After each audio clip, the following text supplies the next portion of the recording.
But next up, man. We got our guy, man. We've been kind of looking forward to this project for a while. He took a break in between projects and mixtapes, and ever since I put you on those few years ago to JID, you know what I mean? He's been the guy to look out for anytime he drops something, man. So with that said, Prez, man, how do you feel about JID's latest project, The Forever Story? He didn't put me on people. I did. I remember where I was. I remember I was on a run in Germany and I was running. I stopped what I was doing. I stopped my exercise. I text you. I said, you need to listen to this as soon as you get around to it. That was one of them ones. Every time I put you on, I'm gonna call you out about it. So now, carry on. What do you think about this? All right, so the JID first album, the Never Story, that was 2017. Then you had DiCaprio, which was around about 2018, 2019, I think it was. And then this one right here be his like third studio album, I think it is, The Forever Story. So he's kind of going back to that name of that first one. And that first one, The Never Story, is like, once you heard that, like he said, you did want to call and tell other people about this person who had a, unique type of flow to him and the way he was going about things. And it was just kind of refreshing just to have something like that going through, and that he was signed to J. Cole and everything as well, but didn't really get like a big promotion push. So you knew that you was handing something of quality off to somebody or telling somebody to listen to a quality artist. So that was good about that. So that's what is kind of hitting my brain with the name, The Forever Story. So I'm expecting that type of quality. I think he came through on this to start off with the Radar. Man, I where he had the beat switches a couple times on there, which he ended up doing several times throughout the album on songs and stuff like this, kind of highlighting the tempo or changing his tempo and the flow a little bit with each beat switch, where, I don't know if you know, yeah, he did it on like several songs. And when he had features, sometimes the features would be, they'll be on a different type of beat or just kind of similar. So I like that. Yeah, that was like the big little standout overall of like what I was noticing about this. That was like the overarching similarities between the songs, because other than that, he goes down some different lanes. It starts off with a little bit more upbeat type tunes. Then in the middle, he goes through some funk, Superfly, 70s type production in the background, and him kind of sounding like a little smoother over trying to talk on it. And then Cash, I know earlier we had talked about this single surround sound, right? With Miss Fat Booty and everything on there. And I was like, man, they should have had Mos Def on there, you know what I mean? Yasmin Bey. And, I didn't have him on that song, but he included them on another song on the album. I thought that was still the right place of homage, you know what I mean? So if you're going to use something like that, like I said, like we always talk about, like you're reinvigorating, so people, maybe their first time hearing it, but like if it was a great song and like a classic, still having them kind of involved a little bit and having them on the album, I give them a pass on that. I like that too, so.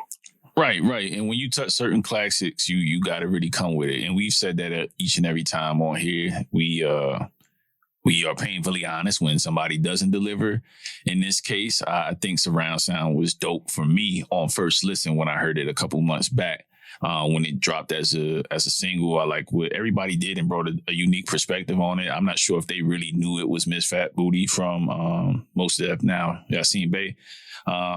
Not that they didn't know it, but like, some of them cats are kind of young, you know what I'm saying? JID's 30, but he's a historian of the culture. And also, 21 Savage and Baby Tate on there. So I didn't know who Baby Tate was, but I think that everybody kind of did their thing on it. And I like the trappier sound. It livened it up. It wasn't too, because JID can get in these moody vibes or whatever, but he still has like the skill level in terms of rapping to kind of pull it off.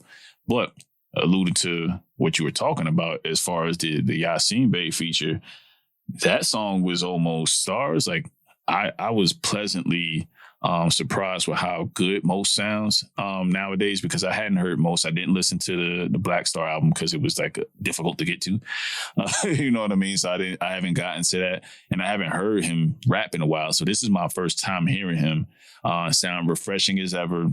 Dope. I mean, I can't expect nothing less from a fellow Brooklyn MC such as Mos Def. So I like the Stars joint in particular, though. But as far as features on here, man, it's a lot of them, and I'm not really mad at it, because when your features mix in well with the project, I mean, he has Kenny Mason on here several times. I don't know what their affiliation is, because again, I'm into JID, but I haven't like really dived into. I know he's been with Earth Gang, and those guys were like a kind of a group or just worked together a lot before, prior to being signed to Dreamville. But I do remember listening to Kenny Mason's solo project, and I'm like, yo, this kid is nice. You know what I mean? Like I think he got some potential, and lo and behold, he finds himself on the JID project several times and really fitting in where he needs to fit in, whether it's just a hook, a verse.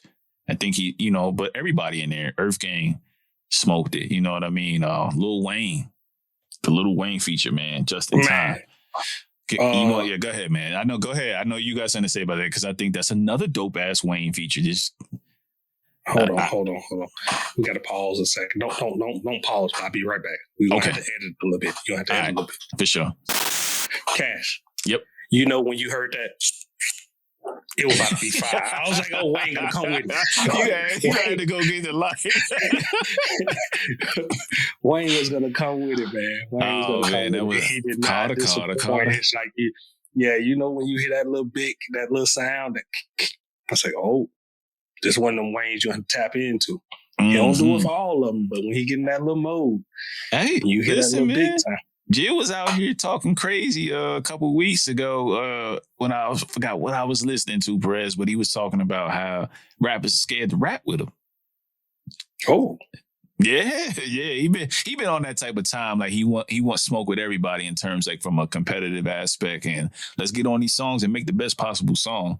And so that's kind of what he been on. And he always talks shit. If you ever seen any of his interviews or anything like that, I love that energy. Him and Reason do it all the time, talking shit about who the best and stuff like that. So I love that playful nature, but they're very serious. He's very serious about who wants to smoke. Yeah. So I think that Wayne recognizes that too. You know what I mean? And I think that when a legend shows up and just doesn't mail it in and really gives you like a solid ass verse to where you shaking your head like, damn, okay, Wayne, it's a good thing for everybody, man. And he got Wayne later in the album. You know what I'm saying? Yeah, so he didn't put it out front. It was like later on in the back, as he kind of closing out. And then, I like how he came back at the end of that. Even after Wayne did his verse, he added a little bit extra on the end to kind of close out that song. And I like that. And he was mentioning of the verses and stuff like that. Anybody want to verse them or something like that?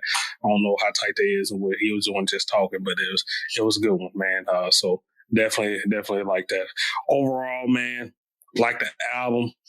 It's going to continue to get played throughout the year for me. Like where JID is going, like where he experimented a little bit, but he didn't go too far in that little realm.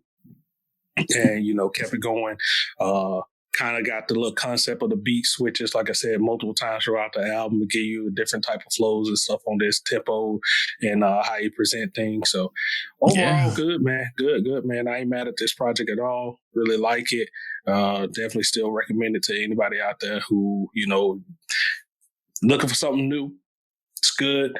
If you're a JID fan, he didn't disappoint. There you go. Yeah, I'll close out this Forever story with saying JID is an entertaining rapper, you know what I mean? Yes, he's super lyrical, but he's very musical at the same time. So that's what I enjoyed the most.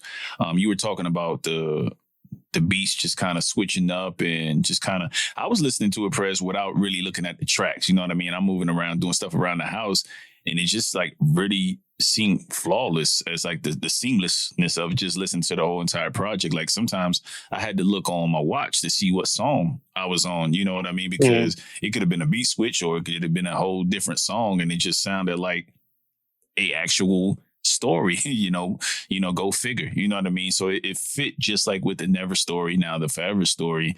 And I'm still getting into the story itself. You know what I mean? Like I was listening intently, but just like listening, just kind of for feel and vibe and not necessarily to sink it in. But I'm going to have to listen to this a lot more to kind of get the story, the actual story he's telling. So again, this is just an initial listen, but I know like some of the standouts for me was Sister and Them, the joint Can't Make You Change with Ari Lennox. So I like, you know, the relationship stuff when people don't do it in a corny way.